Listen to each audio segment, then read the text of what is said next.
ಹೇಳ್ಕವು ಬಿಡೋ. ಏನಾಯ್ತು ಹೇಳು. ಏನು ಇಲ್ಲ ಅಂತ ಹೇಳಿದ್ನಲ್ಲ. ಈ ಬಡತವಿಂದ ದೇಶ ಉದ್ಧಾರ ಆಯ್ತದ? ಏನು ಇಲ್ಲ. ಏನಾರ ಅಂದ್ರ ಯಾರು ಏನೋ ಅಂದಿಲ್ಲ. ಆಕ್ಚುಲಿ ಲೈಫಲ್ಲಿ ನೀನ್ ಮಾತಾಡ್ಸ್ಲೇಬಾರ್ದು ಅಂತ ಇದ್ದಿದ್ದು. ಏನ್ ಮಾಡಿ ಮಾತಾಡ್ಸಕ್ ಇಷ್ಟ ಇಲ್ಲ ಅಂದ್ರೆ ಮಾತಾಡ್ಸ್ಬೇಡ. ಅಲ್ಲಿ ಮಾಡಿದ್ದಕ್ಕೆ ನೀನ್ ಮಾಡಿದ್ದಕ್ಕೆ ಬೇಜಾರಾಗಿದೆ ಅವ್ರಿಗೆ, ಅದೆಲ್ಲ ಏನು ಇಲ್ಲ. ಇರಮ್ಮ, ಅಲ್ಲಿ ಕೂತ್ಕ ಮಾತಾಡ್ಬೇಕು. ನೀನು ಎಂಜಾಯ್ ಮಾಡ್ದೆ. ಪದೇ ಪದೇ ನಮ್ ಟೀಮಲ್ಲಿ ಒಂದು ಮೊಂಡು ಒಂದ್ ತುಂಡು ಒಂದ್ ಪದೇ ಅದನ್ನ ಹೇಳ್ದಾಗ ಇಲ್ಲಿರೋರ್ಗೂ ಒಪಿನಿಯನ್ ಹಂಗೆ ಬರುತ್ತೆ. ಅದೇನ್ ಮಾತಂತ ಹೇಳಿದ್ರಿ ಸರ್ ನೀವು?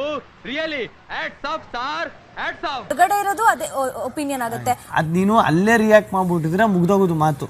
ಸೊ ನಾನು ರಿಯಾಕ್ಟ್ ಮಾಡ್ಲಿಲ್ಲ. ಏನ್ ರಿಯಾಕ್ಟ್ ಮಾಡ್ದಕ್ಕ? ಸರಿ ಇಲ್ಲಿ ಇವಾಗ ನಂಗೆ ಅಷ್ಟೇ ಬೇಕಾಗಿದ್ದು. ನಿನಗ್ ನೀನ್ ಮಾಡಿ ಯಾರು ಇವ್ರು ಗೊತ್ತಿಲ್ವಾ? ಇವ್ರು ಬಿಟ್ಟಿಗೆಲ್ಲ ತುಂಬಾ ಫೇಮಸ್. ಬಿಟ್ಗ ಸರಿ ಅನ್ಸ್ತಾ ತಪ್ಪನ್ಸ್ತಾ? ಎಲ್ಲ ನೀನು ನಗಾಡ್ತಿದ್ದೆ, ಎಲ್ಲ ನಗಾಡ್ತಾ ಇದ್ರು. ಆಯ್ತು ಗಿಲ್ಲಿ, ಓಕೆ ನೀನ್ ಮಾಡಿ. ಸ್ನೇಹಿತರೆ, ಇನ್ನೊಂದು ಸ್ವಲ್ಪ ಹೊತ್ತು ಕೂತ್ಕೊಳ್ಳಕ್ಕಾಗಲ್ಲ ನಿಮ್ಗೆ? ಕೂತ್ಕೊಳ್ಳ. ಒಂದ್ಸಾರಿ ಹೇಳಿದ್ರೆ ಗೊತ್ತಾಗಲ್ಲ ನಿಮ್ಗೆ? ಯಾಕೆ ಬರ್ತೀರಿ ನೀವು ಇಲ್ಲಿಗೆ? ಸರಿ ಅಂತ ನಿಮ್ಗೆ ಅನ್ಸಿದ್ರೆ fine, that's okay, no problem.